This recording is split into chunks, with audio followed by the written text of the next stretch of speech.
Naya's heart didn't just skip a beat. It crashed. The bedroom still smelled like him, like his cologne, that subtle mix of cedarwood and black vanilla that used to make her body melt. His side of the bed was warm like he had just left, like he had whispered "I love you" hours ago, which he had. Just last night they had laughed in this same bed. He had fed her strawberries, played soft music, and told her stories about the empire they would build together. He kissed her forehead and called her his queen. He told her she was the best thing that had ever happened to him. And now he was gone. She called his name again, this time louder. "Elvis. Baby." No response. Just the hum of the air conditioner and the silence of betrayal. She rushed through the hallway, peeking into each room like a woman possessed. Guest room empty. Balcony empty. Bathroom spotless. That's when she noticed the little details. His toothbrush was missing. So was the cologne bottle he never traveled without. And the leather duffel bag she bought him for his birthday? Gone. Her stomach dropped. No, not Elvis," she whispered to herself. "He's not like that. He loves me. He just stepped out." She forced herself to stay calm as she made her way to the kitchen. Maybe he had gone for a walk. Maybe he went to get her favorite pastries from the bakery downstairs. That's what good men do, right? But the kitchen was untouched. Not a single mug out of place. The kettle was still full. The fridge was closed and silent. Suddenly, a strange coldness ran down her spine. She sprinted barefoot to her home office. The one room he rarely entered. The sacred space where she handled her empire. Her fashion business, her online investment courses, her mentorship programs. She opened the drawer. Her phones, both personal and business, were missing. "Elvis," she whispered again, this time as a plea, as if saying his name would summon the truth she desperately wanted. She sat at her desk and opened her laptop. It was slow to start. Her fingers trembled as she typed in the password to her main account. Incorrect. She paused. Tried again. Incorrect. Her pulse was racing. Her throat tightened. She tried her second email. It worked. But when she opened the first bank notification, her soul left her body. Withdrawal alert. $1 million. She scrolled further. Withdrawal alert. $3,500,000. Crypto transfer initiated. Bank password changed. Security question updated. What was your first pet's name? She never even had a pet. That's when it hit her like a slap in the face. He had been watching her all this time. Listening. Learning. While she thought he was loving her, he was studying her. Naya gasped. She opened her cryptocurrency portfolio. Empty. She clicked her high-interest savings account. Balance $0. A guttural scream escaped her lips. She clutched her chest and dropped to the floor. No. New. Her scream echoed through the walls of her $1 million penthouse in Westlands, but nobody came. The neighbors were too used to quiet. And even if they heard, they wouldn't imagine that the successful businesswoman they admired was falling apart. Tears streamed down her face as she sat on the cold marble floor, surrounded by luxury she could no longer afford. She had trusted him, loved him, fed him, sheltered him, even put his name on her future company documents, and he had stolen everything. Her phone buzzed with a single email. Subject: Goodbye, Naya. You really are too soft. I told you I wasn't like the others. Don't bother the police. I'm too far gone. Her breath caught in her throat. Her hands began to shake, but her eyes were dry now. Dry like a woman who has just crossed over from heartbreak to hatred. The police arrived an hour later. They asked routine questions. They told her she wasn't the first woman to fall for this type of scam. They gave her a pamphlet about fraud support and advised her to move on. But Naya didn't hear a word they said, because something inside her was rising. Something dark. Something dangerous. As the last officer left, he said, "We'll do our best, ma'am. But with how this guy operated, he might be untraceable." Naya smiled. Then it's a good thing I've never liked playing by the rules. She stood up, straightened her robe, walked to the mirror, and stared at herself. Her eyes were no longer soft. They were hard, cold, focused. "You thought you played me," she whispered to her reflection. "But now, Elvis, I'm going to teach you how a queen handles betrayal." It was the kind of afternoon that made Nairobi shimmer. Sunny but not too hot, with just enough breeze to lift your hair and make you feel like the main character. Naya had just closed a multi-million deal with a South African investor. She was glowing, wearing her custom-made cream jumpsuit, Louis Vuitton sunglasses, and her favorite diamond bracelet. She walked into a luxury car auction in Rwanda like she owned it. And truth be told, she kind of did. She was browsing a sleek black Range Rover when a deep voice interrupted her thoughts. "Are you bidding?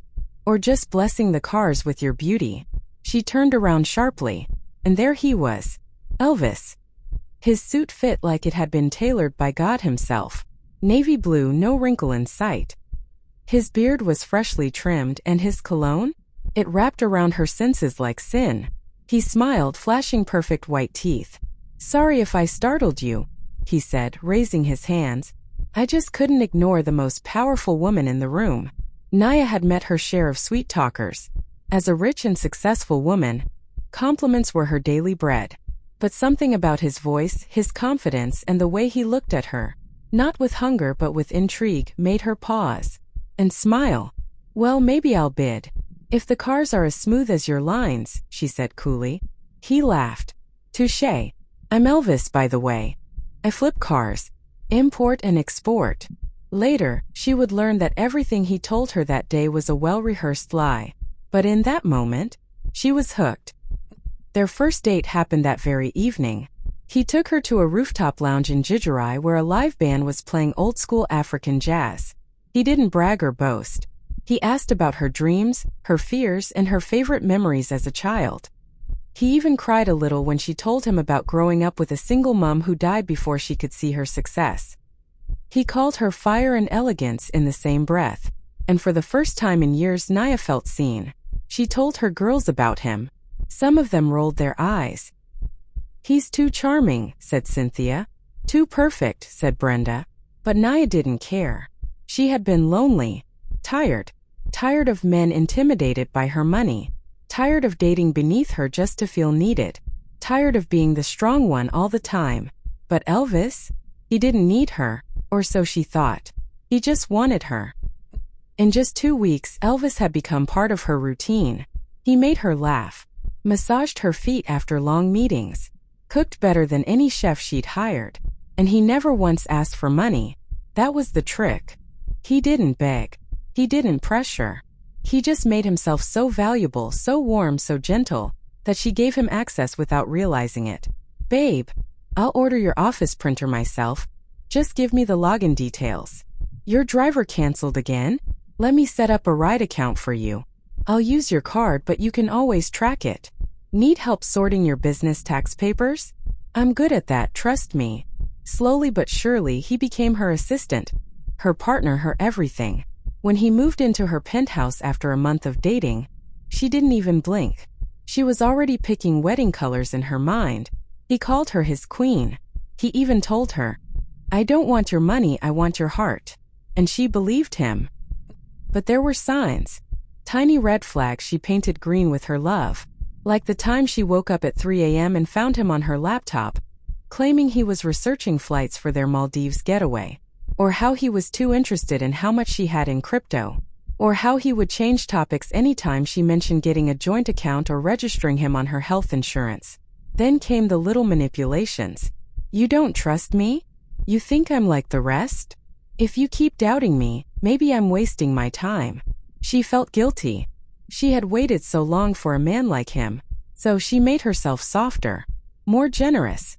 And without even noticing, she handed him the keys to her kingdom.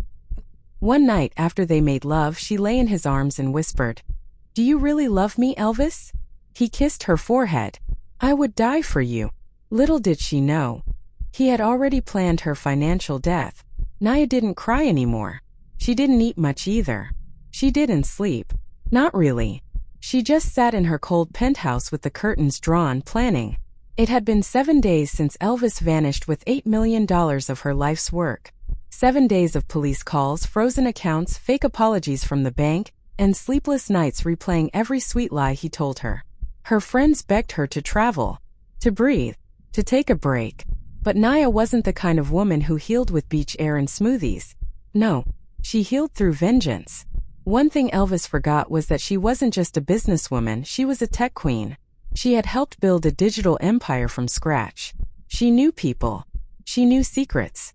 And she knew how to find rats in the dark. So she called Malik. Malik was an ex she didn't date long, but he owed her a favor. Huge one. Back in the day, she paid off his sick mother's hospital bill without ever asking for the money back. Now she wanted something else. "Track a man for me," she said calmly. Malik hesitated. "You want to find him or finish him?" She smiled faintly. "Both." Malik worked with a private cyber investigations firm. With Naya's detailed list of every transaction, backup emails, and digital wallet history, they found something within 48 hours. A crypto wallet linked to a burner account.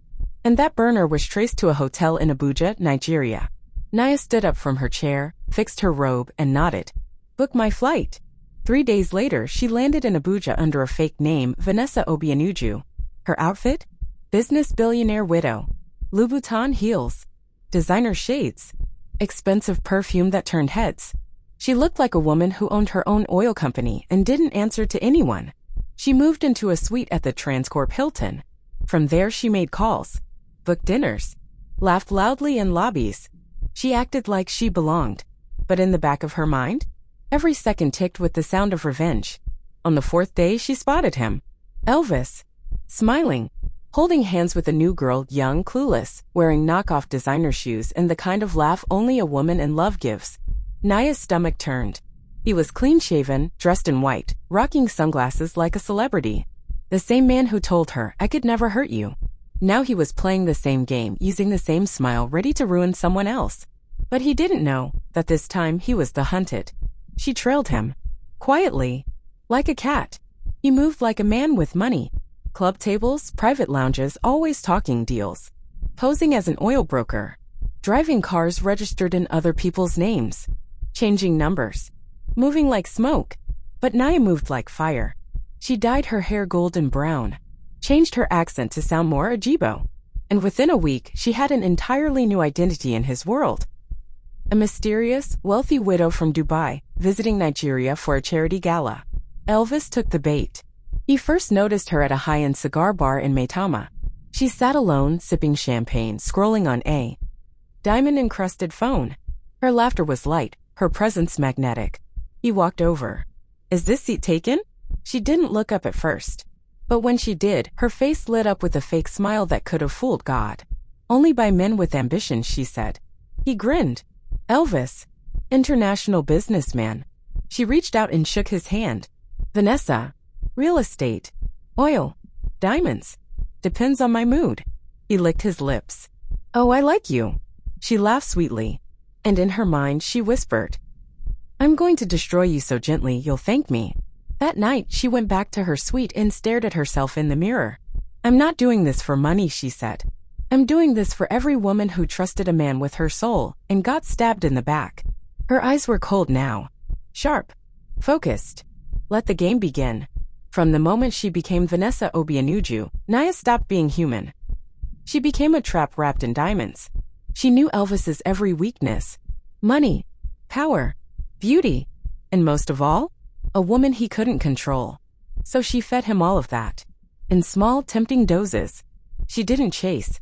She didn't text back too quickly. She laughed at his jokes, but never too loud. She dressed like wealth, talked like royalty, and walked like she didn't need anyone. And that's exactly what drove him crazy. Within 2 weeks, Elvis was obsessed. He would show up where she was accidentally. Invite her to dinners. Try to impress her with fake business deals and flashy cars. "You must be used to being chased by small boys," he told her one night at a rooftop restaurant in Woz. She tilted her wine glass and smiled.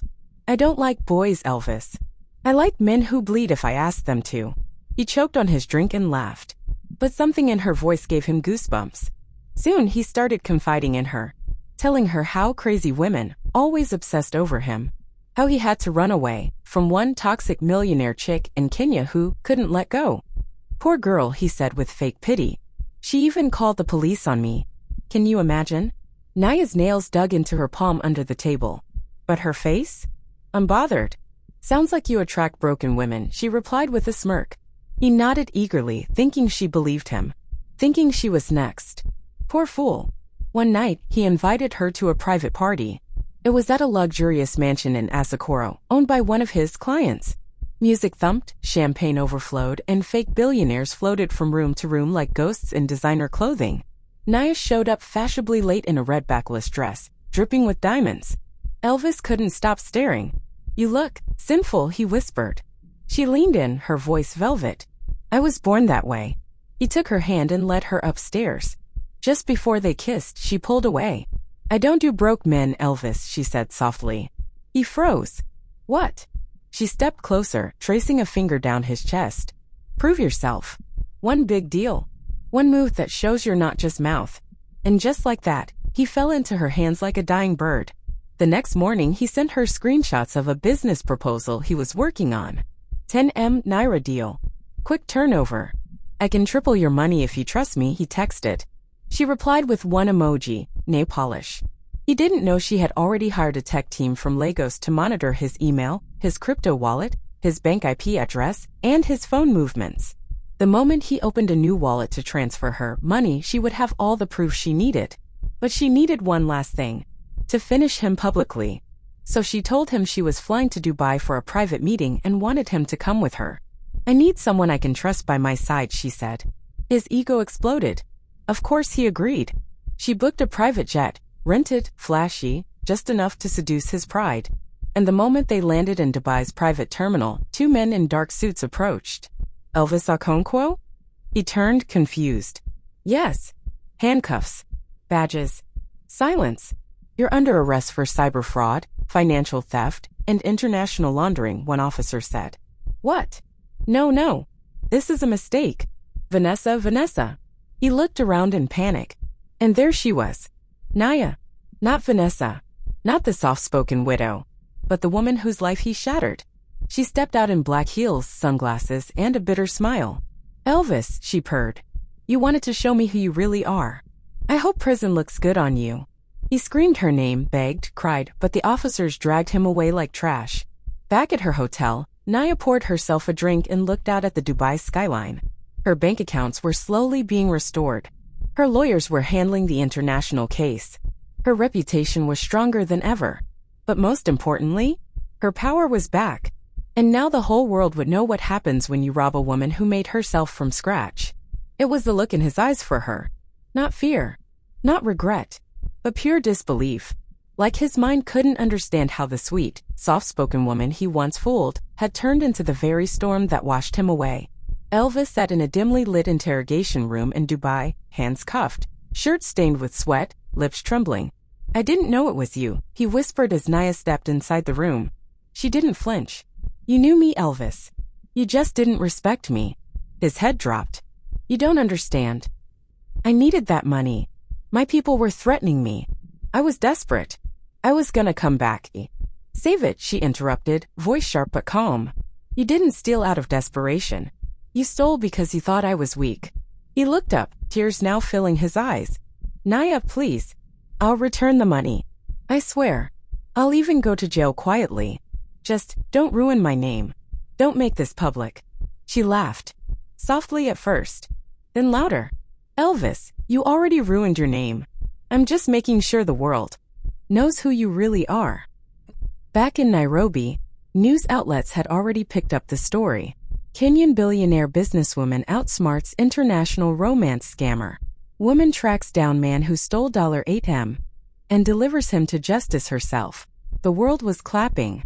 Women were cheering. Men were learning. And Naya? She was glowing. But she wasn't done.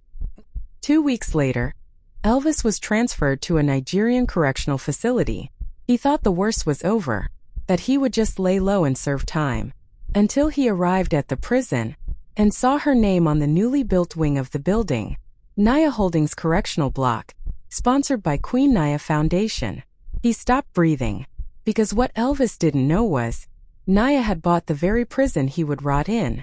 Every month, the prison staff reminded him who paid their salaries. Every wall carried her logo. Every program, from food distribution to vocational training, was branded with her foundation's name. And every time he scrubbed the floors, cooked for the guards, or stood in line for inspection, he saw her. Not her face, Her power. Back in Nairobi, Naya walked into a women's business conference where she was the keynote speaker. She stood tall on stage in a white suit and bold red lipstick, looking like a goddess carved from power itself. "My name is Naya," she began. "And yes, I was scammed, lied to, betrayed." The room was silent. "But I turned that pain into purpose. I funded cybersecurity programs for women, opened shelters for survivors of financial abuse, and started the Built Not Bought initiative for female entrepreneurs." Applause thundered across the room. She smiled, tears gathering in her eyes. "I lost $8 million, but I found myself." As she stepped off the stage, her phone buzzed. A message from the prison warden. "He's finally broken. Asked for a chance to speak with you. Says he wants to apologize." Naya stared at the message for a long second, then deleted it. Some lessons don't deserve a response. She got into her car, rolled down the window, and let the Nairobi air kiss her cheeks. She had healed. But not because she got the money back. Not because the world finally clapped for her. She healed because she didn't become like him. She didn't scam back. She didn't run. She rose. When a good woman is betrayed, don't expect silence. Expect strategy. Because a queen doesn't just bounce back. She builds empires out of the ashes. This story teaches that never mistake a soft-hearted woman for a weak one. A woman who builds herself from scratch may love deeply, but when betrayed, she doesn't just cry. She rises, reclaims, and reminds the world that her power was never in a man. It was in her all along.